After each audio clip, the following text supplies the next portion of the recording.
Reports are coming out right now that Sam Bankman-Fried, the CEO of FTX, the crypto exchange that just imploded, is in custody in the Bahamas. Everyone thought the crazy week in crypto was coming to an end yesterday when he tweeted out that they were filing for bankruptcy. That was on Friday. It wasn't. It only got more insane from there. Now that the dust has settled and we have more details about how this scheme worked, where the billions of dollars went missing, I'm going to show you guys everything that unfolded in the past 24 hours and what you need to know about what could happen next. And also, there's some good news towards the end, so stick around and watch the full episode. Let's dive in. Before I start here, and we go through some of these details because they are just wild. We're going to look at what Sam said. There's a hack that happened after. Funds are being moved. Alameda is trading against it. We have new people that were involved. Before we talk about any of that, this has felt like I'm watching a Netflix thriller crime documentary. It's just been insane. Every single step of the way, there's a new turn. New details are going to keep coming out, so this is going to be a dynamic story that evolves, and I probably won't cover it this closely after this week, but for something this big to crypto, this is the worst thing, in my opinion, that's ever happened to crypto. I thought it was important to cover. I think everyone should know what the hell just happened and what you can expect next. I think that's going to be helpful. So Sam tweets out yesterday on Friday, that was November 11th, and he tweets out in the morning, he said, "Hi all, today I filed FTX and FTX US and Alameda, his hedge fund, for voluntary Chapter 11 proceedings in the US." Now, when he tweeted that out, everyone kind of thought this saga was coming to an end. The scheme was over, and now we're going to see how it plays out. That is not what happened at all. Shortly after, only a couple hours after that, a big news event happened, and this one shocked everyone. There was a hack that happened with FTX.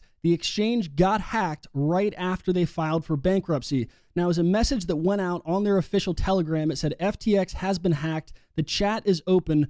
Don't go on the FTX site as it might download Trojans." So people that were still logging into the exchange to see if they could withdraw their funds or just check their balances, now we're getting new news that someone is hacking all the money that's stuck in there that people are hopefully going to get as they go through their bankruptcy. And if you visited the site, it potentially downloaded a virus that would steal your other coins. Everyone started scrambling to figure out if this was legit, and it did turn out to be real. FTX was hacked. Their wallets were being drained. Hundreds of millions of dollars that were still in the exchange started to be moved. The mobile app, if anyone was using the FTX mobile app to check, got an update pushed to it, which could have included malware. Now, people started tracking the money. Where's it going to go? Who's hacking it? Is it an insider job? Hundreds of millions of dollars flowing out of the FTX wallets. Some thought that it was the liquidators moving in and selling the coins and trying to start the bankruptcy process, but we quickly figured out that wasn't true, right? It's happening late on a Friday night. The trades that were happening were pretty frantic. They were willing to take serious slippage, and they were doing it in a pretty reckless way. By this point, people are losing their minds. It's late Friday night, early Saturday morning around midnight, and an important detail gets found. There's a guy named Gary Wang who works at FTX.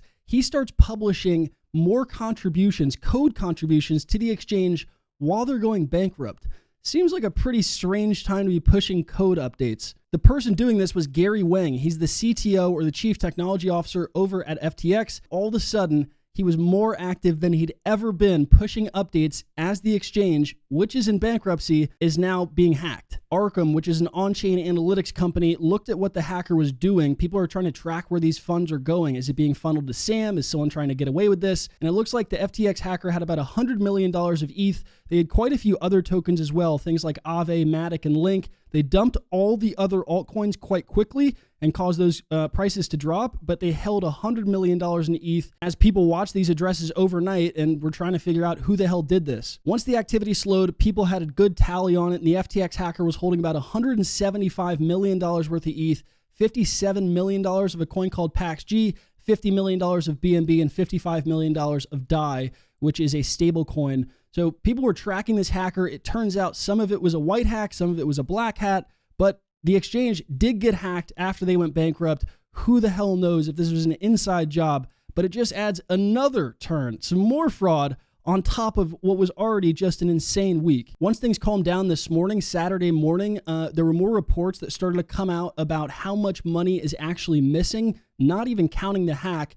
It looks like there's an extra $1 billion, which is just not accounted for. It's now clear through multiple sources, Wall Street Journal and Reuters, that Sam Bankman-Fried, the exchange founder, secretly transferred about $10 billion of customer funds from FTX to Alameda Research, his hedge fund.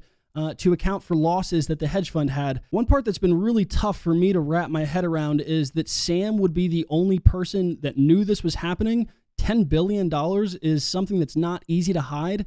And there's new reports coming out today from the Wall Street Journal. It looks like Alameda and FTX executives all knew that FTX was using customer funds to trade. So there were multiple people. It looks like there's Alameda CEO Carolyn Ellison, Mr. Bankman-Fried, the CEO, Nishad Singh, and Gary Wang. So there's at least 4 executives that knew this was happening for months, probably, client funds being taken and being passed to the hedge fund to trade with. What we've come to find out is the way that this scheme actually worked is Sam built a back door into the FTX compliance systems. So basically, he was able to use software that allowed him to move funds around without raising red flags. According to a report by Reuters, the former exchange boss, Sam, denied the backdoor existed. But what he was able to do was, instead of updating the accounting for FTX and Alameda, he had a secret Excel sheet or a secret accounting playbook he could play with that would move funds around in the backside and no one else could see except for those 4 people.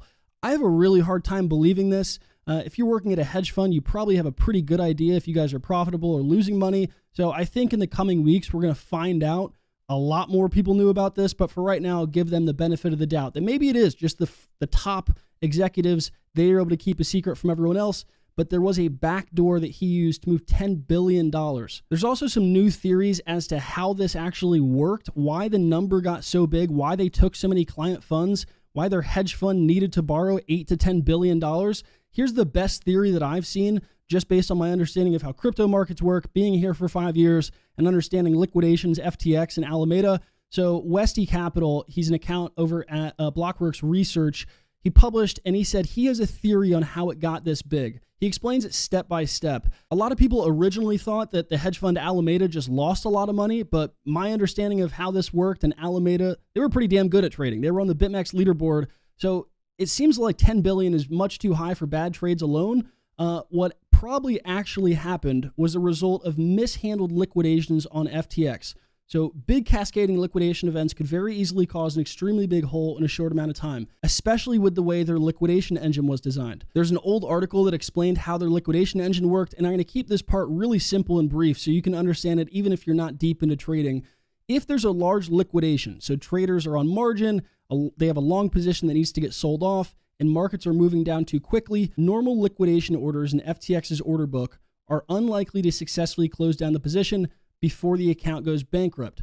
So normally what happens in a crypto exchange and BitMEX and Binance and Bybit, if you're long $1 million of Bitcoin and you only have $10,000 in your account, if it moves down 1%, they close out your position because you only have $10,000 in your account. They don't want you to lose more than that. What happened on FTX was, in those cases, the backstop liquidity provider system kicks in. Liquidity providers who have opted into the system will internalize the position, taking over the whole obligation and collateral. They'll then go on to hedge their books in other venues.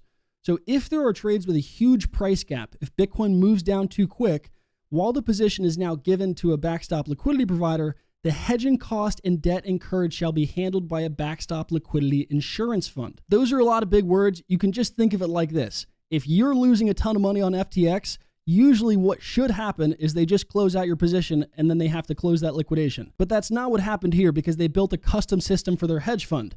What they did instead was to just use Alameda as the backstop. So they were basically trading directly against their customers instead of just closing out the accounts and trying to make everyone even. So if you guys remember, earlier in the year, Luna had a death spiral in May. There was a Luna collapse. UST, the stablecoin, went down 99%, and so did Luna. There was a 15-minute chart where it was dropping 60% every 5 or 10 minutes. So in a normal exchange, all the people that were long would just get liquidated and the exchange would drop the price and keep liquidating people. What was probably happening here when prices were moving this fast, the risk engine they had set up collapsed. Alameda was now forced to take on new positions that had fallen an incredible amount in such a short period of time, and the insurance fund was certainly bleeding cash. So instead of just closing out the positions, their hedge fund was taking over the other side. Because the people that were long, when they get liquidated, they have to sell. Now Alameda is long, right? Usually what happens is Alameda would sell those positions, but since it was their own exchange, they could just hold those positions, assuming the price was going to bounce. So if Alameda was already wounded by the liquidations caused, As the market got worse, we've been in a bear market for the next 6 months, those losses continue to add up, right? $600 million in liquidations there. Another $600 million happened about a month ago, right? That would make sense as to why Alameda team members themselves had no idea this was going on. And if it was mismanaged trades or yield farming exploits, usually they would know about it, right? But if it's something like this, a system that's built into the exchange and automated, it kind of makes sense as to how maybe they all didn't know. This is just speculation. I think we'll get a lot more info about this. But in my opinion, this is the best theory that I've seen. They were great traders. They also did the most volume as market makers for the past 3 or 4 years, right? They were doing well. I think what happened was they got far too greedy in thinking that they could outsmart everyone.